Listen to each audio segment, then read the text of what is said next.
Chris, Kelly, it is an absolute pleasure to have you here. Thanks so much. Thank you for being here.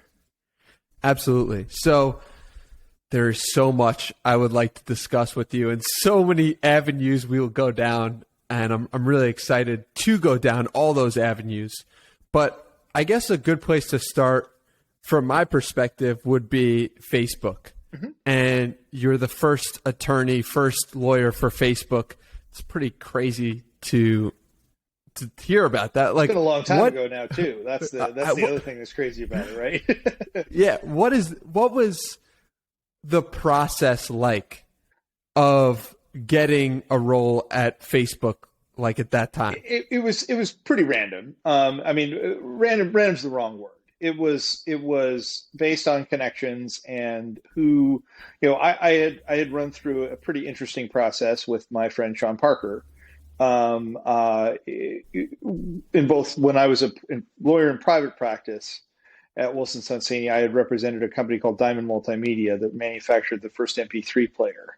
And so while I didn't ever do any legal work for Napster, I knew Sean through a variety of digital music circles. And, we had hit it off and gotten to know each other pretty well and liked each other a lot. And he tried to recruit me as general counsel of his next company, Plaxo, and then was ousted from that company. And because of that, ended up at Facebook. So we didn't ever complete our conversation about Plaxo. Things just sort of went quiet on me. And I was in private practice again and representing a whole bunch of interesting companies, including, Google and eBay and,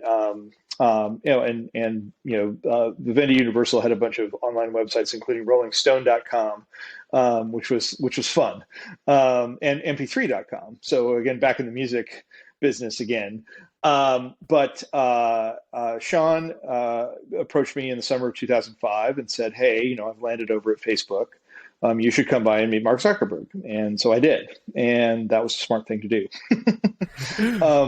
As it turned out, I mean, they'd had outside counsel for a while, and one of the lead corporate attorney and I knew each other a little bit. But the litigation attorney on the big litigation cases, the Winklevoss and the Savern cases, was a friend of mine from high school who I'd known for years and years and years, and so had a bit of an in on that front. A guy named Neil Chatterjee, who's an excellent IP attorney. So. Mark and I hit it off, and so I joined the company in September of 2005, and went right about setting up a whole bunch of different things. We had a whole bunch of potential controversies with online safety that I had to address pretty quickly. And then we had the litigation to deal with, and then all sorts of general privacy issues, questions as we expanded from college-only site to high schools first. And then as over time, we tried actually corporate validating based on corporate domains first, and that was sort of a failure when we expanded initially. And then we opened registration to everyone eventually, while still trying to pay attention to matching email addresses and signups in one account to a real-world identity, which was always the secret sauce of Facebook.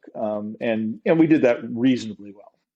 So it was quite a ride, and then my role evolved over time. I helped raise the C round of funding. That we got 25 million. We raised $25 million at the outrageous valuation of $525 million. And then we did an outrageous, valuation of $15 billion round, and then things got a little bit tough, and we did a down round at a $10 billion valuation. So all these crazy things, and of course the company's worth more than $1 trillion today. So we had the controversy of whether or not to sell the company to Yahoo, which I opposed, and a couple of other people opposed quite vociferously, and ultimately that did not happen, thank goodness, for everyone. But it was a wild ride, and it was a lot of fun, and I'm sort of honored to have taken part in it. Yeah, so I picked up Facebook: The Inside Story yesterday by Stephen Levy, and it seemed like from skimming through the chapters based on you, and that where you were mentioned that you were the person who was creating guardrails for the the company because you were the elder statesman in the room with a bunch of young kids. Is that a correct way to frame it? The young kids had very sophisticated understandings about the way the community got built too.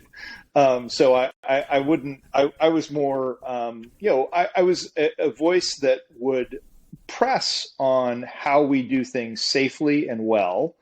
When I thought we might be doing them too quickly and in ways that could harm the community. But I also think that Mark and Dustin and quite a number of the other players understood from the beginning that the community could be fragile. So I casting me too much as the voice of reason against the crazy kids isn't exactly fair to them. Makes sense. And it must have been your friends at the time. Did they make fun of you for joining the startup? Yeah, no. It was like, you work for a 21-year-old kid. I'm like, yeah, how's that going to work out? I'm like, well, it worked out okay. So, I know. So, what made you so confident to take that step at that time? Mark was incredibly sophisticated at that age, and that I think that the by starting with real world identity. In a way that a lot of other, there have been 25, 35, 50 social sites at that point, 6 Degrees and all of these others. And they'd all had this problem at the end around identity and around people who would create fake personas and all these different things. And Facebook was different from the get-go. It was people used their real names, and it was tied to a geographic identity originally in a campus. And so tightly tied, and we didn't lose that as we sort of moved through time to add more and more people to the network. It got fuzzier, it got more possible to do fake accounts, and they still have a fake account problem today. But we built tools to deal with that. So that I felt that if somebody was going to get it right. And I thought that Facebook had the best chance of anybody that I'd seen in the space of getting it right. And so, in the book, it mentions that you were the one taking Mark Zuckerberg from meeting to meeting, and mentions about how you had a meeting with Michael Bloomberg. And what surprised you most about Mark Zuckerberg in these meetings in general? Well, I mean, Mark would be quiet for quite some time. And he listened more than he talked in a lot of these circumstances, and then would come through with a very sophisticated observation. In that meeting that we did with Mayor Bloomberg, it was in the bullpen in City Hall in New York City, and Mark was quiet for a while, and Dan Doctoroff, who was the head of economic development at the time, and Mayor Bloomberg sort of went through a variety of things that they were doing with the city. And Mark asked a bunch of questions about the way that they ran their, the 311 reporting infrastructure, and thinking about that as as a customer service problem. And it was a very good and fruitful conversation, and I think built what was ultimately a good. They wanted to recruit us to open a New York City office. Which we did eventually. It took some more time, and Dan Doctoroff, as the economic development head, wanted us to move the whole company to New York City, which we explained to him that wasn't going to happen. But that eventually we would get to a New York office, and eventually quite a large New York office, and an engineering office was opened. And it's funny for me today. I do a lot of work with a crypto company called Alchemy that I was an angel investor in, and I've been an angel investor and have known the founders for 6 years now. And I just visited their New York City office, which is the WeWork on Irving Place. But it's nice to see. I think the Silicon Valley companies should have New York offices and engineering offices here too, because there's a lot of talent to be built into that infrastructure. Yeah, well, you just teased out some cryptocurrency investments, and I definitely want to talk about that. But before that, I'd like to continue and follow along the journey of exiting Facebook. How did you know it was time to leave? I know you ran for Attorney General exactly. in 2010. So that was an opportunity that wasn't going to come around often, and that it was an open seat, and so I figured that it was time to kind of strike and give it a shot. And I ran into a buzzsaw named Kamala Harris. So, she put together a very good campaign, and in a 7-way race, kind of won going away, and I finished basically tied for second. But that means first loser, and and my political career as an elected official was cut short. Um, but it enabled me to do a whole bunch of other great investments and build out what I think the world should look like over time through private business instead of through public policy directly that I'm making. What did you learn from that 2010 Attorney General race that you took with you later on? I mean, I learned about perseverance too. I mean, so after that, in 2012, I joined forces with a woman named Daphne Fung to update California's anti-human trafficking laws that were hung up in a bunch of ideological discussions that I thought were silly in the state assembly and state senate, where some people were saying that we needed to effectively decriminalize sex work, and that which I think is the wrong thing to do. But I also think it's the wrong thing to do to stigmatize, especially underage sex workers, and that we have to change our approach to how we prosecute these cases. So we put together a comprehensive plan to address that, and we got it passed. It was the most successful initiative in the history of the state of California, both by number of votes, margin of victory, and actually until the Biden-Harris ticket got more than 10 million votes in the last presidential election, nothing had ever gotten more than 10 million votes on a California ballot. So we're proud of that, and Daphne and I are still in touch. We actually met right before I got on the plane to come out here on Tuesday to catch up on all the different projects that we're working on in space. How does something like that come about? It's a variety of discussions that go on over time. I had seen through Facebook the amount of expectation that because of the anonymity of the internet, that sexual exploitation could be a kind of common thing that people did, and that it was somehow acceptable in some ways. And you see a lot of awful stuff. That there's been a lot of writing lately. The New York Times just wrote a big piece about some of the outsourcing that Facebook has done on taking down inappropriate content. The volume is stunning and overwhelming in a number of different ways. And seeing that the laws weren't adequate to get at the criminal element in that, I wanted to do something positive, even if I'm not, the chief law enforcement officer of the state of California. What do you think most people probably don't see the level that you saw inside of Facebook. So what do you think most people get wrong from looking at it from the outside? I think that there's a lot of imputation of bad motives on the part of the company when they're just hard problems that they're trying to solve. So the content issue is something that comes up all the time. Part of the discussion that I had on CNBC this morning, and that I kind of regularly have with a number of critics of the company, is they're like, well, they keep these political ads up because they're just trying to maximize their revenue. It's like, no, if they got rid of political ads, they would put brand ads in those spaces, and they would probably make more money.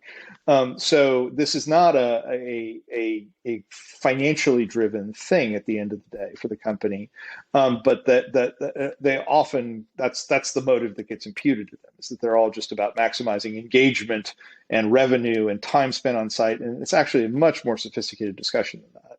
And I think that, and obviously I've been out for a long time, so I'm not part of those in a day-to-day basis. I've helped them out on a project or two here and there, including on crypto. So I'm on the advisory board for DM, which used to be Libra, and I've worked with David Marcus and some of the players on that. Because I think it's important for the world, and I think that Facebook is one of the players that can do it at scale. But they're constantly trying to do better, and some of the innovations that they've had with the oversight board, having these experts from civil society around the world opine on some of the decisions that they make, I think has been a positive thing. And the cynical journalists write about it as, oh, they're just trying to offload responsibility, they're doing all these things. It's like, they're trying to get to a decent answer on a lot of these things that has legitimacy, and that they can say we're not unaccountable to all. We're not completely unaccountable. We're happy for there to be a dialogue. We just want it to be a sophisticated one. It's very difficult when the company, I'm sure, has so many spokes and now is so big, and it's difficult to solve some of these issues that get brought up and be able to act on them in a quick manner sometimes. Did you see that at a certain point, or were you there just... I saw that at every point. I mean, even at the scale that we operated. So when we joined, we had a little bit more than 2 million users. And obviously it's over 3 billion now on a monthly basis. So the scale has, gone up exponentially again. But there was plenty of activity. And when we opened the network up originally, that people had different, understandings of other networks and about what was acceptable. And they wanted to test the boundaries and to see if they could get away with some of the stuff that they were doing on other sites and things like that. So, I mean, there's always too much.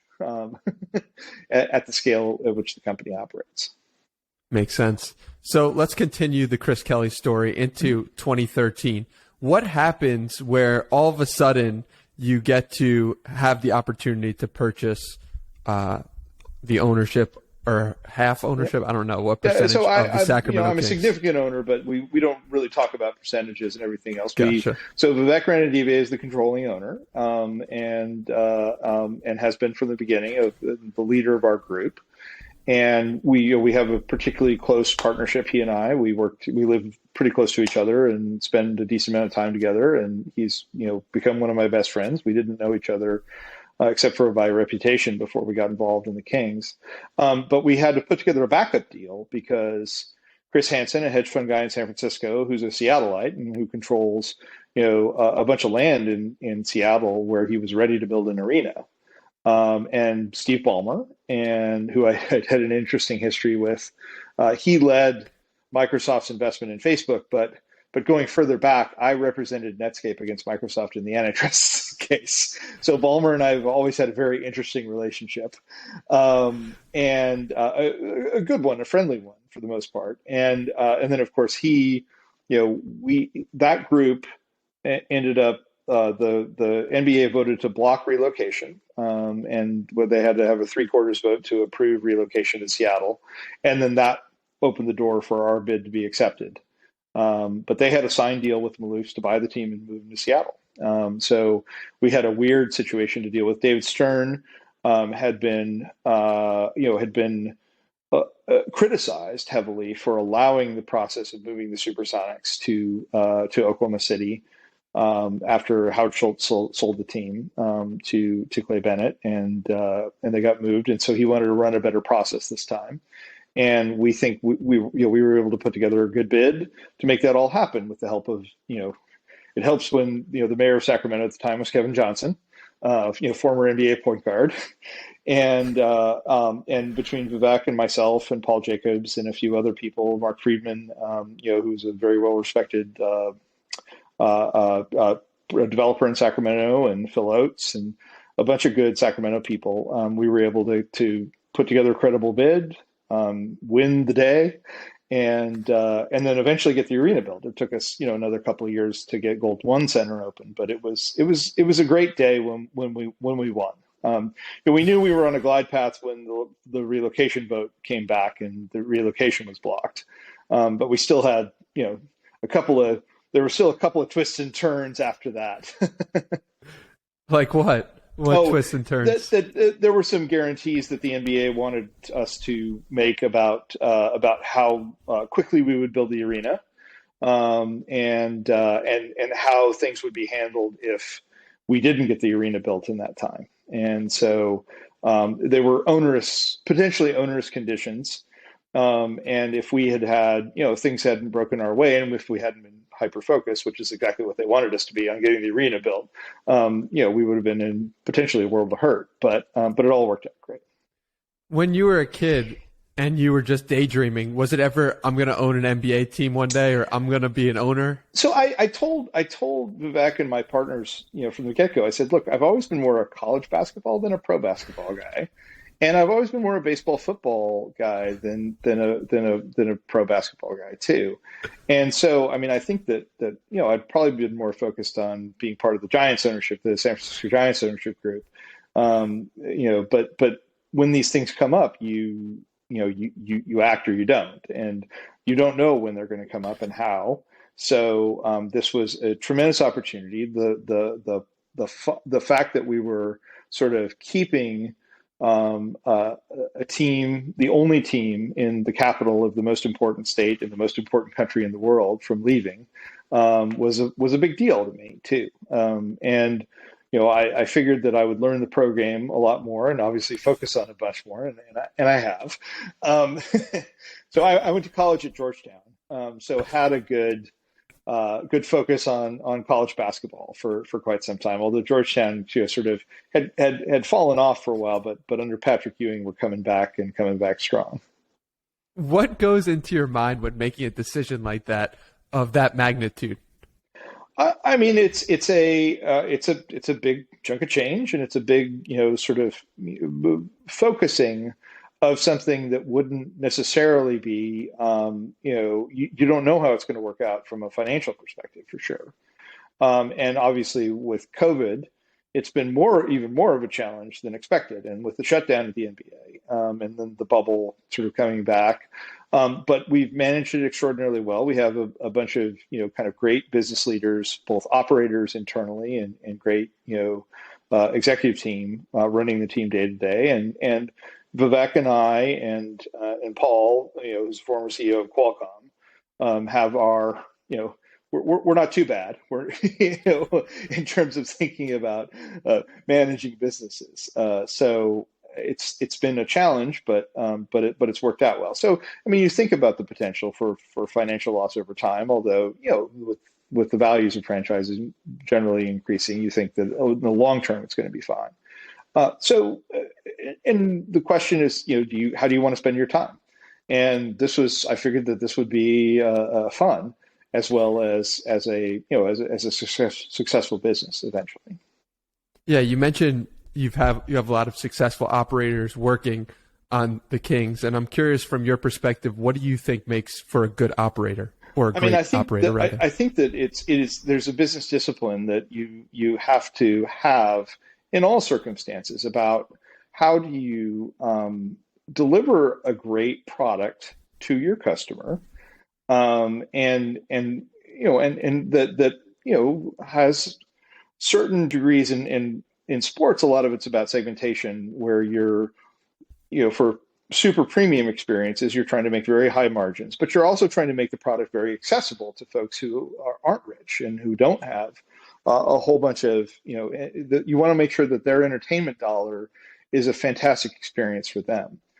So you have to build these multiple levels of experiences over time, and you have to think about how you deliver extraordinarily well for all of your customers. So looking for people who have that customer service orientation is how you begin to pick great operators. What's the similarities, if any, between Facebook and running the Kings? So I mean, I think that there's a lot more automation to a Facebook and to most things that you see online, and that the goal in internet businesses is to write code that serves people well, instead of the deep human touch. That you're modeling in software some of the things that you're trying to do with the human touch in a sports context. But ultimately the presence and touch and operation in an NBA arena is very different from an online connection site. And we always thought at Facebook that we were trying to model friendship and connection, and to allow for an easier way for people to keep up with their friends and their family. And I think we did a good job at that, which is why the site continues to have 3 billion monthly visitors. With more than a third of humanity uses the site, one of the connections, whether it's WhatsApp or Instagram or Messenger or Facebook Blue, the big blue app, every month. And that says that we did it well, but it's code at the end of the day. And whereas in an arena, you have a much more high touch experience. Yeah, you said in a previous podcast, the businesses that I've liked the most have been about human connection. Why do you think Absolutely. you're so drawn to the human connection element of business? I think we're all trying to make sure that we are working with common purpose with the people around us. And getting to that understanding is actually a challenge, that there are all sorts of things that get in everyone's way. It's ego. It's sort of selfishness and self-importance that can get in the way of those things. And building ways to really kind of feel part of a group and of a family and of a tribe is something that we're all striving for. And the best businesses, build that well. And we often say that Vivek says this, and I say this, Paul says this. All of our folks say this, that ultimately, the fans own the team, and that they are part of our group. And this is one of the ways that we express our humanity together, is by being part of this tribe. And sports does that in a way that very few other businesses do. And so that's why one of the reasons it's so attractive. At what point in your career have you felt most connected to other human beings? I mean, I think building successful companies builds incredibly close connections. I mean, I stay in close touch with quite a number of the early Facebook people, some who are still there and a lot who have left. And, we all have an interesting sort of overlap in sports and Facebook, that there's a group of us, we have season tickets together at the 49ers stadium, at Levi's Stadium, and see each other that way on football Sundays and things like that. And obviously, and some of those folks they're Bay Area people, so they're big Warriors fans too. But there are some who come up and join us at Kings games. And Vivek was part of the Warriors group beforehand. And the other thing that I had to explain to everyone's like, well, do you have to give up your Warriors fandom? I had never become a big Warriors fan because when I grew up in San Jose, the Warriors just weren't that good. and both the Giants and the 49ers, and especially the 49ers, sort of went on a tear and became, major players in football and in baseball. And the Warriors were always sort of an also-ran, and didn't have great ownership or management, and with a couple exceptions, a couple of years when Don Nelson was around and Al Attles, and you notice these things, or I noticed these things as a kid, but was still much more focused on football and baseball. It's so funny when looking at your story, yours personally, I see one foot in, let's call it the old world of law, and another foot in the new worlds, which we'll call technology and cryptocurrency. Where do you think that comes from? I think that, I grew up in Silicon Valley. And so I saw so much of this. I got on the internet because my dad ran a spin out of the Stanford Computer Science Department that was a bioinformatics company that was literally, 40 years ahead of its time. But they had a connection to the ARPANET, the precursor to the internet. And I started playing around on it and sort of could see how the world was going to change with interconnected computers and how just the expectation of what it meant to be human and how you were connected was going to be radically transformed by interconnected technology and the internet. But that ultimately people are looking for comfort and safety and connection and meaning. So law has been about mediating disputes that arise and also building that sense of core community. So it was always, I didn't know if I'd always become a lawyer.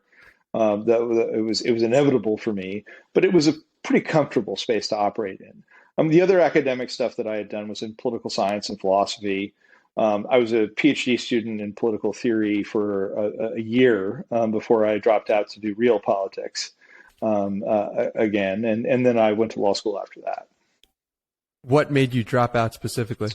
I was enamored of an obscure Southern governor who was running for president, a guy named Bill Clinton, who you may have heard of. So, So you ended up working with Bill Clinton? Yeah, so I worked the '92 campaign, and then I worked the presidential transition, and for the White House Domestic Policy Council, and the Department of Education. You know, so I'm just thinking about your story is like Bill Clinton before Bill Clinton was Bill Clinton, Mark Zuckerberg before Mark Zuckerberg was Mark Zuckerberg. Do you notice that you have been attracted to or been drawn to people who have reached this before they've reached the spotlight? You've been with them. Has that I have crossed your tried mind? to seek out people who are extraordinarily interesting, and to help, people who I think are extraordinary achieve that, and to be a part of it. And I think that that's a wonderful way to think about a career.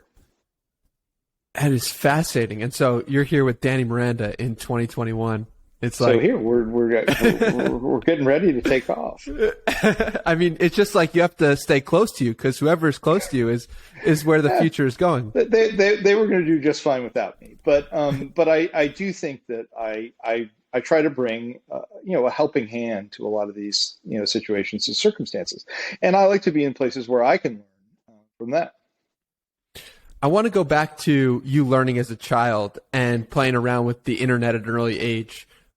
What was that experience like? You knew that there was something that was going to change, and you knew that society was going to change in some way. Did your friends know? Were you telling them this is crazy, or did everyone know? Some of them did, and so I mean, you're in the Valley, you're around a bunch of bright kids and parents who are engineers in the industry and who are doing everything from working at Lockheed Missiles in space to to the early days of every business that you can imagine. I have the great honor in one of the side projects that I'm working on of working with the founder of Atari right now, and for me, thinking back as a 10-year-old kid, that the Atari founders were gods. And now I get to get on Zooms with Nolan Bushnell, and it's fun. It's just fun. But there were a lot of folks who were very smart and very interested in the way that all of these things developed. And then there were the folks who got characterized as geeks and hackers and antisocial and all these things. But I always managed to keep up with them and to know that there was something serious there too, and just to stay friends with the hackers especially. Yeah, I don't know who has the quote, but it's like whatever the hackers and coders are doing on the weekends is what everyone will soon be doing on their weekdays. Yep. Such a profound quote, and you clearly saw that at an early age. So Yes. let's get to what the hackers and coders are doing today on the weekends, which is crypto. Yeah, which is crypto. And it's not just currency. I always resist whenever everybody talks about it as cryptocurrency. That's true. It's really, especially as you look at the way that Ethereum blockchain and all of the level 2 and level 3 chains that are getting built out are working now. It's the next computing infrastructure, and it's the automation of a whole bunch of different factors, a lot in finance, but also in the NFT world, it's art, it's media, and so there's just fascinating experiments going on right now, and a lot of them are just experiments, and they're going to be about the art and self-expression and things like that, and then a lot of it's kind of heavy coding, and then a lot of it's heavy finance right now, and the development of DeFi and Uniswap and SushiSwap and all these different mechanisms for trading that are permissionless, at some level they're permissionless, that they don't have a centralized control point. It's going to be very scary to governments because there are still obligations on the people who do these things, and this is one of the fights that's going on right now in the Congress, where the IRS is rightfully trying to make sure that true brokers of cryptocurrencies have reporting requirements under existing law, and they're trying to clarify that. But the problem with what they've done is that they're defining broker extraordinarily broadly, and the Treasury Department is insisting on a broad definition because they don't know how it's going to develop. But if you chill the activity that's going on and the innovation that's going on, you're disadvantaging the United States vis-a-vis Singapore, vis-a-vis China potentially, although China, because they have their own centralization and authoritarianism, you you have you're not going to see you're going to see a lot of innovation come out of China, but it's also going to be very constrained and twisted in a weird way by a surveillance society. But all sorts of other countries. I mean, El Salvador going to Bitcoin is legal tender. All of these different experiments that are going on. The United States should be the center of a lot of these experiments with reasonable guardrails on. And so what we're trying to do right now is get to reasonable guardrails with the IRS, and hopefully that will happen. There was a reasonable compromise that was struck after a pretty anti-crypto language was put in the Senate infrastructure bill. It's unfortunately for political reasons, it did not get fixed in the Senate for political reasons, for bad political reasons. But there was an agreement in principle on what the fix should be between some sophisticated folks like Cynthia Lummis, the senator from Wyoming, and Rod Wyden, the senator from Oregon. It's bipartisan. That Wyden's a Democrat, Lummis is a Republican. There's some very good engagement on a bipartisan basis on how to fix this. And then it was blocked by Senator Shelby from Alabama because he wasn't getting $50 billion in extra defense pork. These things happen for procedural reasons. It was a unanimous consent. You needed unanimous consent to get it done at that time. And one senator blocking it blocked the whole thing. So it didn't happen. Now in the House, the rule is very restrictive. I don't think we're going to get it fixed in this bill. It's going to have to be another bill, but at least there's an agreement in principle on how to fix it. So how did you get into crypto in general? What was your initial reaction to it? And take me through that journey. The thing that I thought was that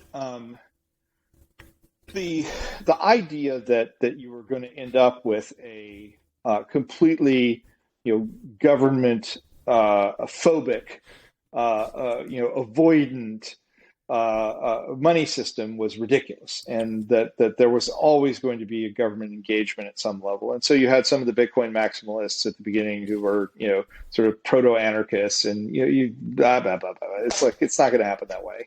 So, as the Dread Private Roberts found out, when you do a whole bunch of shady stuff even with crypto, and then how ultimately, I mean, blockchains are very traceable things at the end of the day, and if you can match, you can basically go through the transaction ledger like it's a distributed ledger. And he continues to rot away in jail, and for some strange reason that there are a bunch of folks who are like, well, he's a political prisoner. It's like, he's not a political prisoner. He's a criminal. He shouldn't be let out of jail. Some of my friends even have crusaded for that. That's ridiculous. Like he attempted murder for hire. Like, that guy shouldn't get out of jail anytime soon. But anyway, so you see some of that, and then you see some really sophisticated, like, political thinking that happens about design. And with Vitalik and Ethereum, the political thought of how smart contracts get built into a system and how you use a currency to execute and pay for, and all of these different things are when I first read the white papers on Ethereum, it was like, oh, this is 10 times more sophisticated. And I always got 100 times more sophisticated. And I always got that blockchain, and the way that you could do zero knowledge proofs and have trustless environments where, with cryptographic proofs in the background, it's like you get over a lot of intermediary problems that way. So blockchain for me was always going to be a huge technology.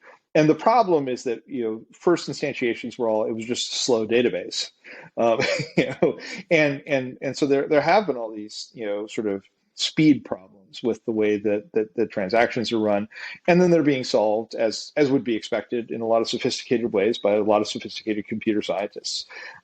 So as it's gotten built out more and more, it's been more and more exciting to me. The Alchemy guys, I knew they had done a consumer app called Down to Lunch that was very popular, and I'd helped them with some hiccups that they had in distribution from time to time on that. But then they both got enamored of crypto probably about 5-6 years ago. And we had some conversations about how they wanted to pivot the company, to focus on first crypto tools, and then to think about building, an Amazon Web Services approach to Ethereum nodes, which are notoriously hard to run. And that was where they started. And now they've developed developer tools for their own nodes and their own super nodes and the way that they run, and allowed outsourcing of a lot of node running for dApps, throughout the Ethereum ecosystem. And then as Flow got built, by Dapper, because of NBA Top Shot of all things, a use case for NFTs that made a lot of sense. Digital basketball cards or baseball cards or hockey cards or UFC cards, all of those things that made sense to me from the beginning as an NFT use case. But they had frustration with the Ethereum blockchain, even with accelerants like Alchemy. And so they wanted to build their own blockchain for NFTs. And that made sense too. And it made sense for Alchemy to pivot with Dapper and do developer tools to make flow development easier for a variety of people and build out a new ecosystem.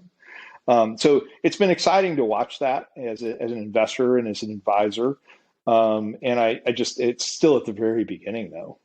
Like where it goes from here is like the potential is amazing. It's so crazy how the NBA in particular always seems to be at the forefront of this stuff. So why do you think that is? Very sophisticated people from Adam Silver on down. I mean, from David Stern on down. And David, identifying Adam as his successor fairly early on, allowed for a transition that was, powerful. And Adam really, building out the team business operations, which is the kind of internal consulting group who we worked with extensively when we got the team in Sacramento. Chris Granger, who'd run that, came to be our president for a time and CEO for a time. And then Amy Brooks, who was his number two and who ascended to the number one position when we hired Chris to come run the team day to day for us from a business perspective. Amy is now, she's been named the chief innovation officer. Has done all sorts of great investments, including Top Shot and Dapper. Home Court, one of the kind of most sophisticated AI basketball app that's on the iPhone and coming to Android finally. The NBA's participation in all of these things and being so excited about technology and innovation is the way that they get there. It was the most forward thinking league when we got there, and we've tried to advance it further.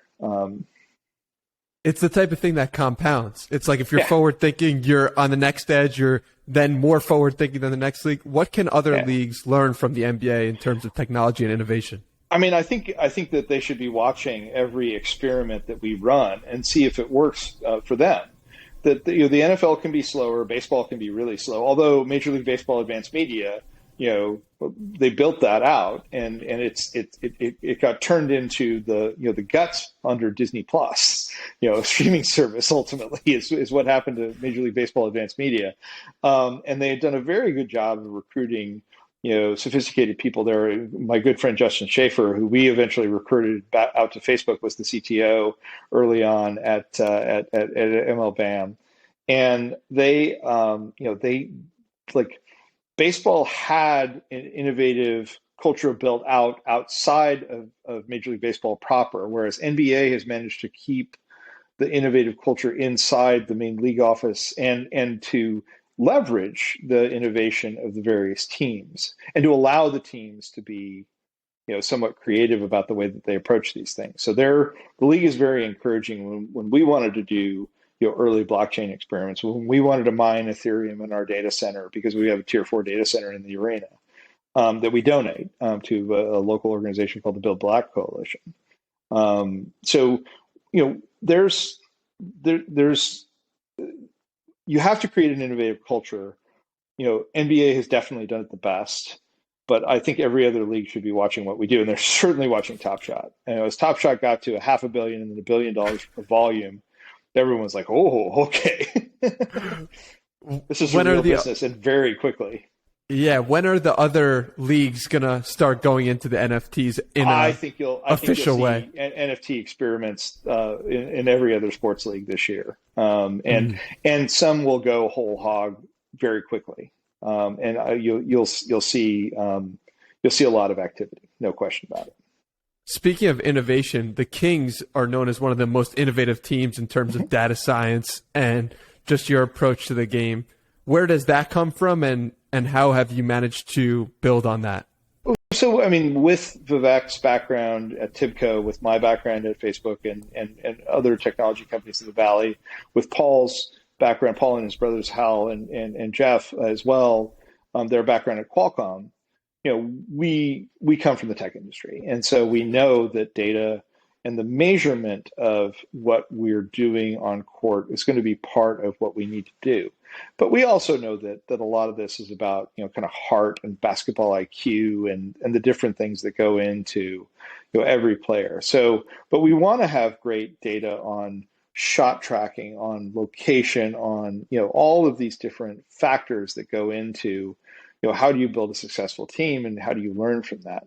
And we pay attention to leaders in the league like Daryl Morey and who sort of the stat heads who come over, starting with Bill James in baseball and Billy Beane and all of that, and then Daryl, as a pioneer, and Monty McNair, who's our GM right now, is a Daryl Morey protege, and Sam Hinkie, who've also worked with Daryl extensively, is teaching stats at Stanford now and running a venture fund in the Valley. So, there's a whole bunch of good cross pollination between Silicon Valley and the NBA at this point. And we wanted to continue that and to keep pressing the envelope. So we did our own NFT tickets. We did 100 for Summer League, for our version of Summer League, the California Classic, as commemoratives. But we had done, before COVID, we were launching a blockchain tracked set of physical, like for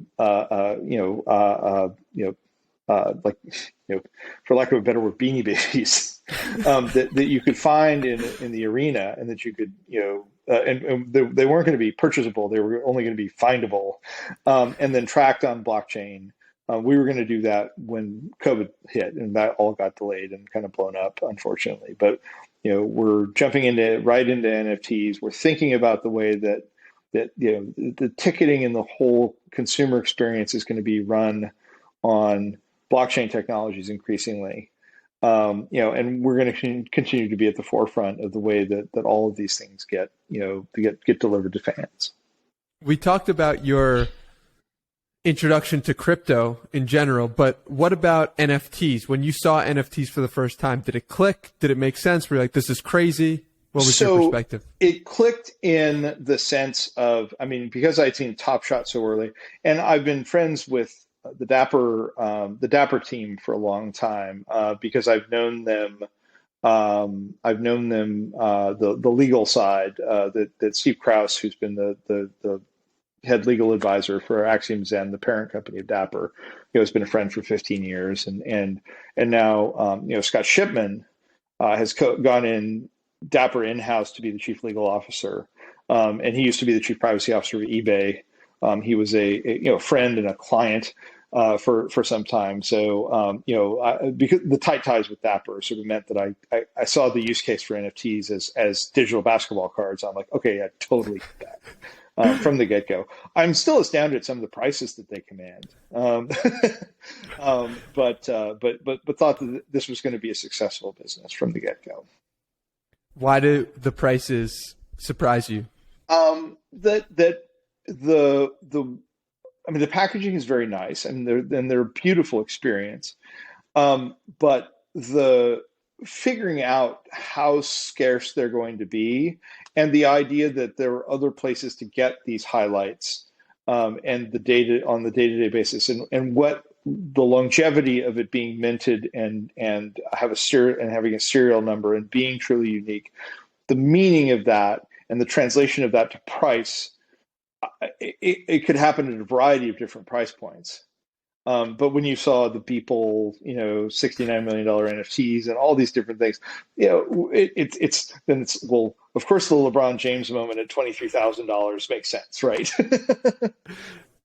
Yeah, I think that if you compare the physical art world and the prices that those generate versus the digital will catch up to that eventually, if not get higher. Yeah, What, I mean, what do in you some think? ways, it has already, and so the meaning of authenticity and uniqueness in the physical art world and the digital artwork are they're always being negotiated in some way or another, and ultimately it's a how big's the market, how much are people willing to spend, and the fact that there's been such a run up in crypto's values has multiplied. I think that people it's like the the $10 million pizza, the 10 Bitcoin pizza Yep. that people talk about from quite some time, and now people are paying eight ETH for an ape or for a Top Shot moment. If it's 8 ETH that you bought at $30, that's not that big a deal. But if it's worth 3,000 now, the numbers, look, that's crazy. And Yeah. all of these things kind of settle out in value over time, and I think we're just in that process right now. For people who are at the forefront of technology like yourself, and I'm so curious to see where you believe the world will be in 10 years. The 2011 was so far ago, but it seems like we've come so far in that time. I think that we'll probably go further in the next 10 years, but I'm curious to see what you think is on the horizon in 2031. So, I mean, I think we're going to have a lot of fascinating breakthroughs on how technology and the knowledge of genetics, improves our health. And I think that we'll have some, and I keep hoping that we're going to have breakthroughs on some of the more awful challenges that we have in terms of climate change and other areas like that. I do think that I hope that we can, preserve and grow an innovative culture in America, especially, but everywhere, ideally. And we have our own challenges in America, politically and others, on that front that we need to pay careful attention to. At the high end on technology and deep technology, we're going to continue to innovate off the charts. The question is access to that and how it gets operated. The new AI and quantum venture fund that I'm doing with a variety of friends is meant to focus both on the deep technology and accelerating it and funding its adoption and its development, but also on equity and access and thinking about how all of this should be bettering the lives of everyone, including the least fortunate, and how we build in folks who've been more excluded from a lot of these networks as entrepreneurs into the main networks. So we have a very diverse crew of venture investors and with different networks that we'll be reaching out to make sure that we are funding more traditionally underestimated entrepreneurs. What scares you the most about the next 20 years or artificial intelligence in general? Maybe it's something other than artificial intelligence. I mean, I joke more about the Skynet implications of of a lot of what might happen, and will Elon's Tesla robot kill us all, but we have to pay attention to some of the not just the ethics issues at the margins, but the risk issues at the margins too, and what we're going to have a struggle over what it means to be human and what it means to to be connected in a community over time, and as we add more entities that look human and that are meant to take care of human functions, we're going to need to continue to build compassion and understanding and communication among all of these people and devices that we see.